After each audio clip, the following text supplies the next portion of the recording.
Welcome back to Metsnet's Just D podcast.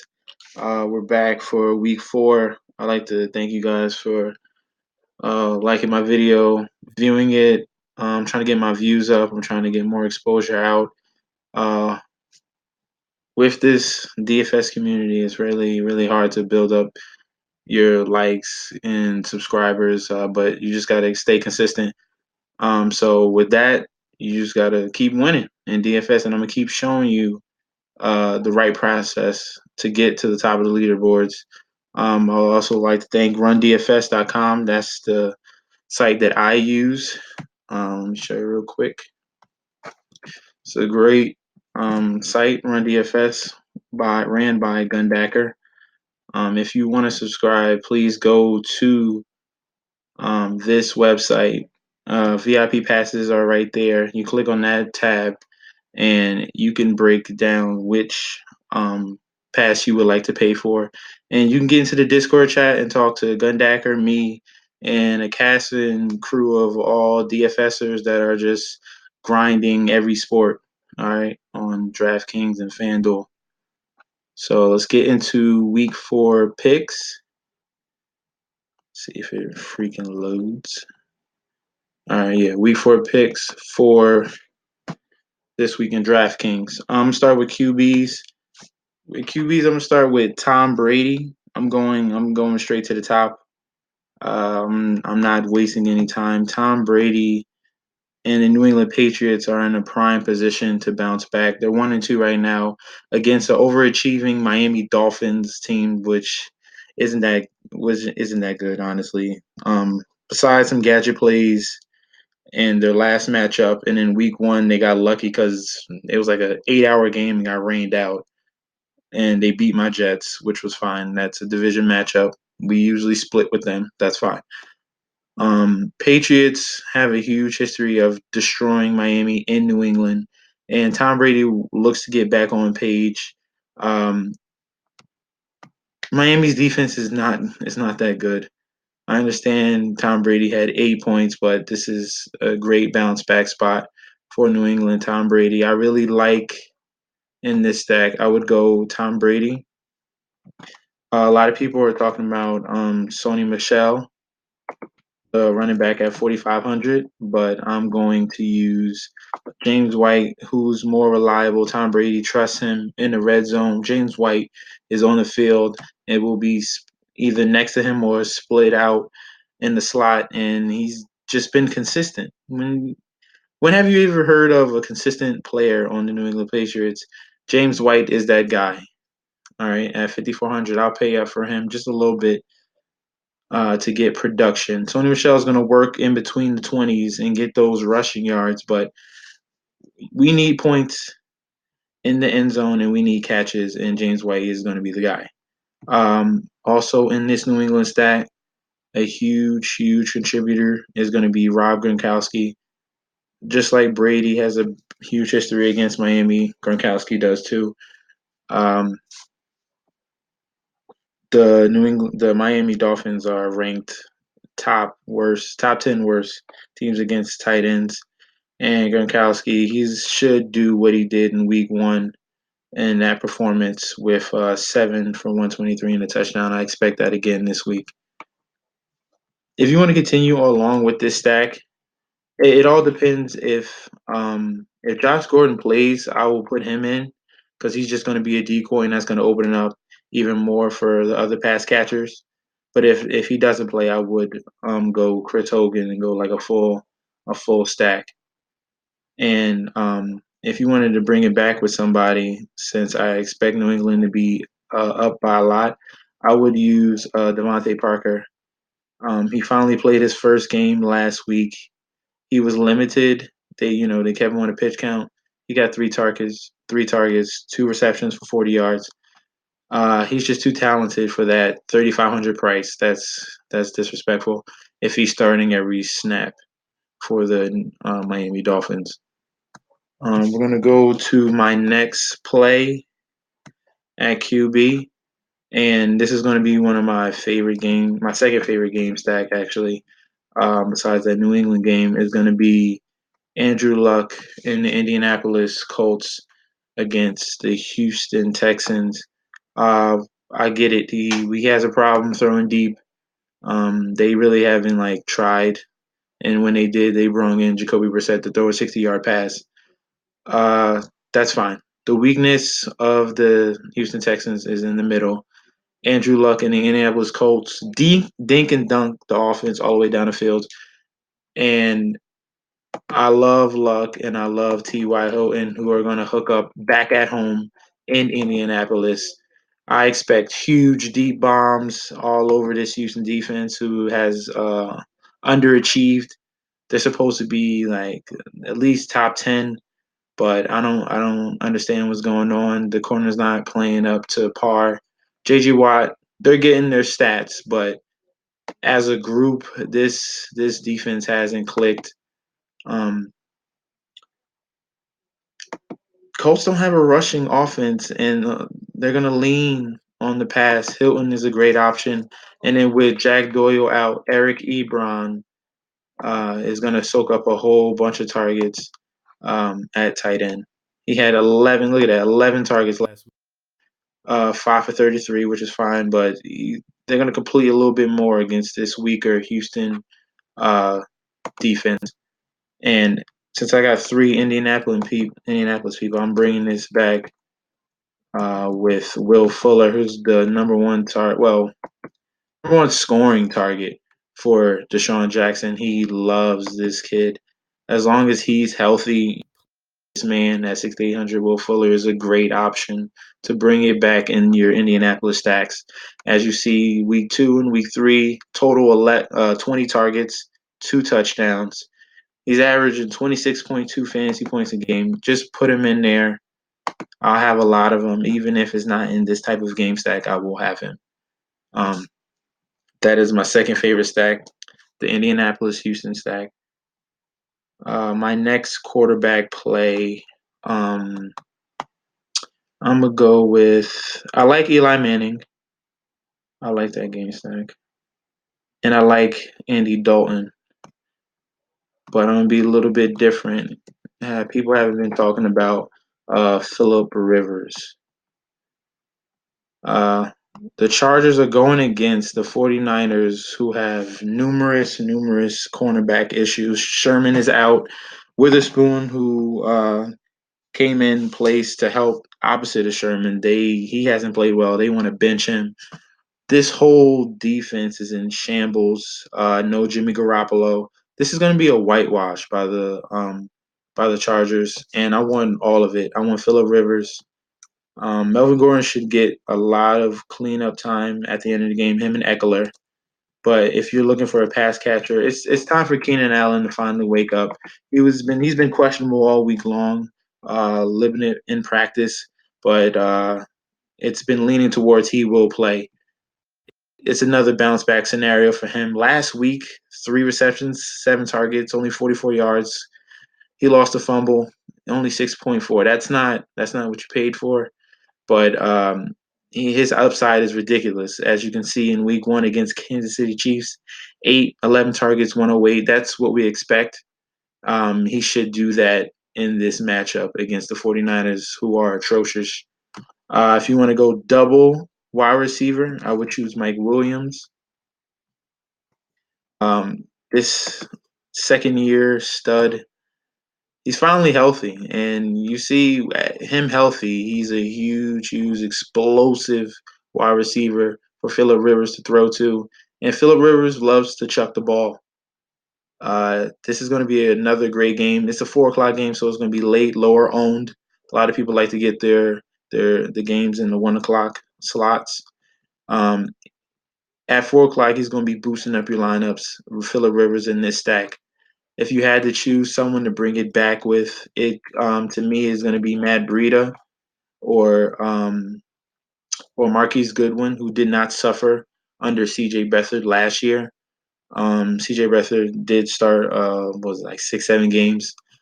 In those games, Beathard had a tendency of dumping the ball off to his running back a lot. So Matt Breida at 5,800 should get a lot of pass catches with Alfred Morris questionable. He's most likely not going to play with his ankle. I would bring it back with Matt Breida.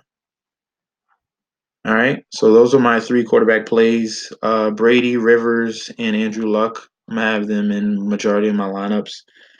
Let's start with running back. Running back. Let's go with I'm gonna go with Tevin Coleman.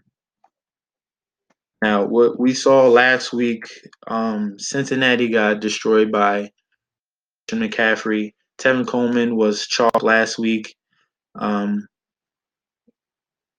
with Freeman being out, and he gets another opportunity against a worse run defense right here. 26 against the rush.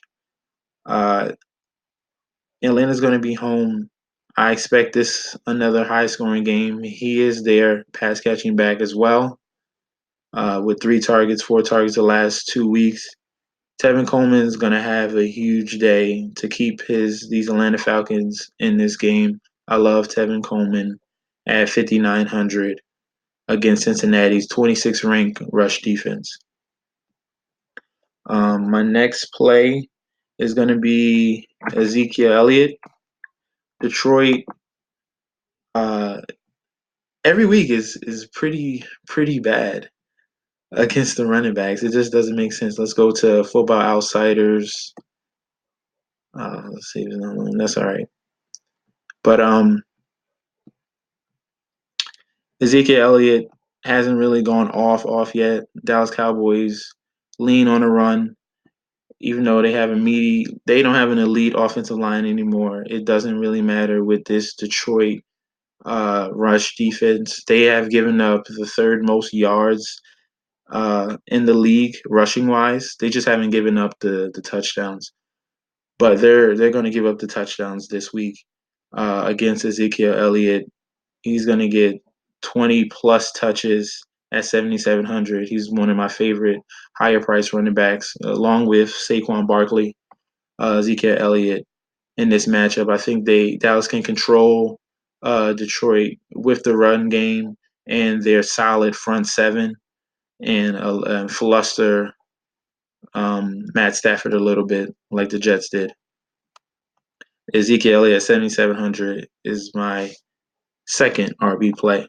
My third is going to be David Johnson. At this point, his price is just getting too low. This man has 9K, 10K potential in 2016, but they finally switched quarterbacks. They're going to Josh Rosen, and a friend to a rookie quarterback is his run game. So they really need to feed him the ball. They already paid him, so there's nothing to hold him back from using him.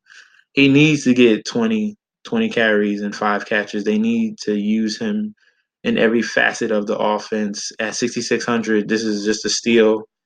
Week 1, he was 88. Like, you get a 2,000 plus K discount, and that's just ridiculous for a premier prospect at running back and David Johnson. And I'm taking a chance this week. I feel like he bounces back against Seattle, who's another bad run defense. I'm just picking on the worst rush defenses in the league this week and exploiting that problem. And David Johnson has a great matchup. My next play at wide receiver, I'm gonna pick on these uh, horrible, not horrible. They're playing over their head, just like Miami Dolphins is. But the Tampa Bay Buccaneers secondary is horrible. We saw it on Monday against the Pittsburgh Steelers in that crazy, wild, high-scoring matchup. Allen Robinson is getting targeted like crazy in Matt Nagy's offense. 7, 14, and 7. Um, he's going to be targeted like crazy this week. He has a huge matchup. Plus, let's go check over here on Fantasy Labs matchups. Chicago, Philos. We go to Chicago Bears. Right there. Just waiting for it to load. Oh, they got to back up. Brendan Hargraves is obviously out. Brett Grimes, you won't even see Brent Grimes, who's a short corner. Davis is a rookie, and he's going to be exploited by Allen Robinson's height and length. This is a great price for him. I thought he was going to do good last week, but obviously Patrick Peterson halted that, and I can finally see Chicago, scoring some points and moving the ball.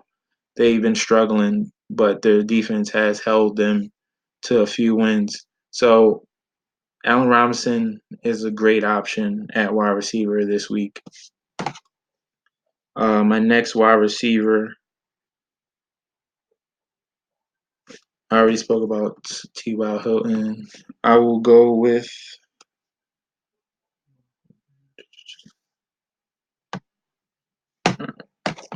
Julio Jones. Um, at high price Julio Jones. Him, and Keenan Allen are my favorite highest price guys. Um, at 8,200, Julio Jones. The Ridley talk was last week. Julio Jones should bounce back against Drake or Patrick. Julio Jones is just a freak, and you need to do a game stack of this Cincinnati Atlanta game and have Julio Jones in it. Um, Honestly, I would try to make it fit with Julio Jones and AJ Green uh, in this game. I think AJ Green it's a homecoming. He used to play at college in Georgia. It's near his hometown in South Carolina. Um, he's gonna have family there, and Tyler Boyd's just been all the hype, but AJ Green is still the number one target in Cincinnati. So if you can somehow work this out between these two wide receivers right here and build a team with these two, I think you have a great base floor right there and get two middle running backs. Like I said, like a James White or a Tevin Coleman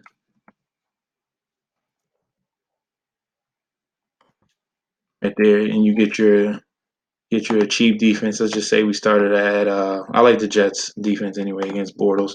So that's 5,100 for four spots, and you can work it out that way. But that's just an idea.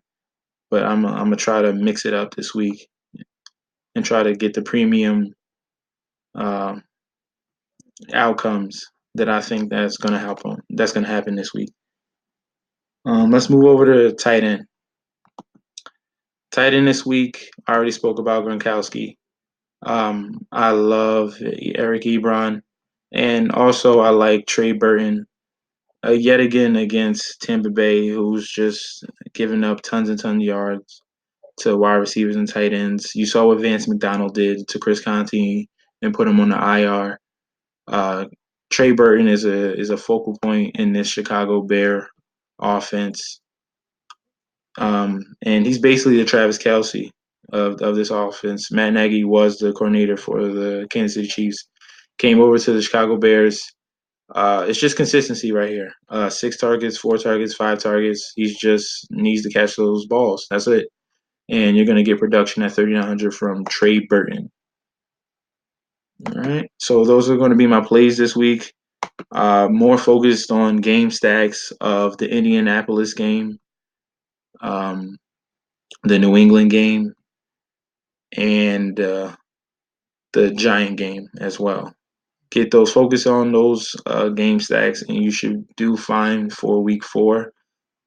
If I do well, I will post it on Twitter, and I'll be back next week with another video. Good luck to everyone. Remember, please go to rundfs.com if you want to sign up for a pass, talk to me or Gundacker in the Discord chat with a whole bunch of great guys and gals. And I'll see you guys next week. Good luck.